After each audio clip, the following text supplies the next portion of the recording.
di santaat borom bi bu baax ci xéwal gi ñi defal ba tax tey ñu mun a ñëw tey di inaugurer teen bi c'est vrai que ñun naka jekk ci àll yi leen daan dem daan fa def ay teen ci ville yi lu raar la ñuy ñëw fii di fi def teen parce que jàppoon nañ ne lépp matale na mais lii soo fi ñëwee da ngay gis ne kon ndekete mbir bi matalewul comme ni nga ko foogee mooy à chaque fois nit ñi dañuy soxla rawatina nag lu mel ni case de santé benn famille boo xam ne seen doom dafa génn àdduna yàggul ñoom ñu am yéene defal ko lu mel nii ndax lii ñoom ñu def loolu diine la jubluwaay bi mooy lan lépp lu ci nit ñi root rek mu nekk tiyaaba ñeel ki nga xam ne moo génn àdduna muy Xaadim yàlla na ko yàlla xare aljana aussi yàlla na yàlla fay famille bi nga xam ne ñoo am idée boobu am xalaat boobu génne seen xaalis def ko ci. bés bi nag li mu tombeel defuñu ci puukare bu bëree bëri pour poste de santé bi teew si ak communauté bi génn si teew mais yi kuy liggéeyal yàlla moom xam leen ni yàlla teg na loxo yàlla na yàlla xare aljana itam ki nga xam ne moom moo génn àddina fitna ji ñu nekkee woon dafa am loo xam ne aussi daf ñu daloon ci loo xam ne ci maire bi la jóge ndax bi poste bi ubbee en 2003 ndox mi ñun Kawsara mosu ko fay xamuñu woon nu muy demee pour ñun maire bi moom moo koy fay mosuñu ko fay ba biñ demee rek ñu jékki-jékki indil ñu benn facture 800000 ñaari fan ñett yu nekk seen SDE ñëw coupé ndox mi ñaari fan ñett yu nekk SDE coupé ndox mi informé la ñuy mën a def mais ñun amuñu habitude aussi vraiment di def ay ñaxtu metti woon na ci ñun trop léeg-léeg ñu gis préfet léeg-léeg ñu dem gis maire dem SDE ñaan ñu delloo si waat ndox mi mais mu nekkoon loo xam ne vraiment mënta continuer kon bii waa Sakku Yiw ñëwee defal ñu lii. maa ngi fi teewal communauté bi bokk ci comité de développement sanitaire bi nekk vice adjoint au secrétaire exécutif bi di rafetlu tamit joyau bii ngeen ñu defal ndaxte sarax gëntëree ndox macha allah yàlla nangu sarax bi te yéegal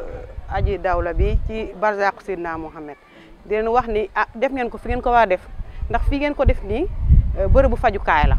boo jë bërëbu faju kaay mu rax ci fii jigéen ñi di muccee muy maternité macha allah ñu amoon problème ndox nag comme ni ko délégué waxee amoon nañ problème ndox wax dëgg yàlla ñaari fan ñetti SDE ñëw coupé di ñu indi facture 800000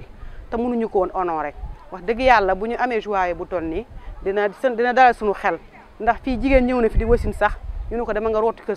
dama rooti ndox sa kër kam àndal dem këram rooti ndox indi ñu doog a am ndox mu ñu ko raxasee kon bu ñu yàlla ommatale waa association Sakku Yiw ñu ñëw ba ci suñuy tànk defal ñu joyau bu toll nii macha allah ndox mi di génn Angers ba fi mu ne nii SDE moom ñun geesootuñ ko xoolatuñ luy SDE bu ñëwee baax na bu ñëwul am nañu ndox ñu ngi sant yàlla bu baax di leen ñaanal li ngeen ci yóotu yàlla defal leen ci lu kawe seen njort ba seen mission ngeen eggale ko ci alhamdulilah rabbi alamin bu nu xoolee tey Sénégal fi mu toll li fi nekk li nu fi saraxal yëpp ay néew li nu siy financé mat na ab teen te du farata du sunna loola mat na ab teen léegi nag ñoom moom la ñu jël def ko teen mu di sarax boo xam ne feek teen baa ngi fi di am ndox yiwa da koy fekk sa fa mu nekk yal na yàlla nangu yiwa bu yëpp ñu yokk ko ñaanal yàlla neex ñaanal na boppam ba pare waaye ñun dañu koy yokk ñaanal rek. Donc Kawsara, c'est le puits Cheikh Ahmadou Bamba de Khadim Sène, un puits qui permet de faire d'une pierre deux coups. Dans le sens que on a fait ce puits, donc on a créé cet accès à l'eau dans une case de santé, dans un district sanitaire. Les associations sont là aussi pour relayer l'État, pour relayer un petit peu l'administration. Et les associations aussi ont des donateurs généreux qui ne ménagent aucun effort quand même pour nous rejoindre dans cette lutte contre la pauvreté, dans cet accès à l'eau, dans tout ce qui est santé et tout, dans tous nos projets en tout cas. Donc ce puits, Cheikh Ahmadou Bamba, on invoque pour cette personne que cette sadaqa soit bénéfique pour elle dans l'au-delà. Et on va continuer notre chemin. Il ne faut pas oublier qu'on va entrer dans le mois de Ramadan. Donc on va continuer et commencer notre première étape de la force du partage. C'est donc l'occasion pour nous d'appeler tous les donateurs comme chaque année. Ils ont toujours été présents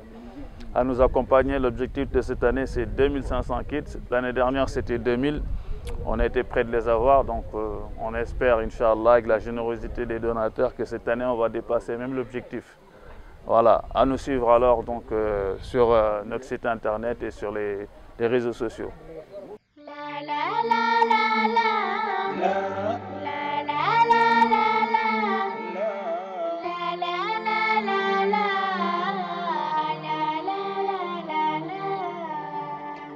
la la la la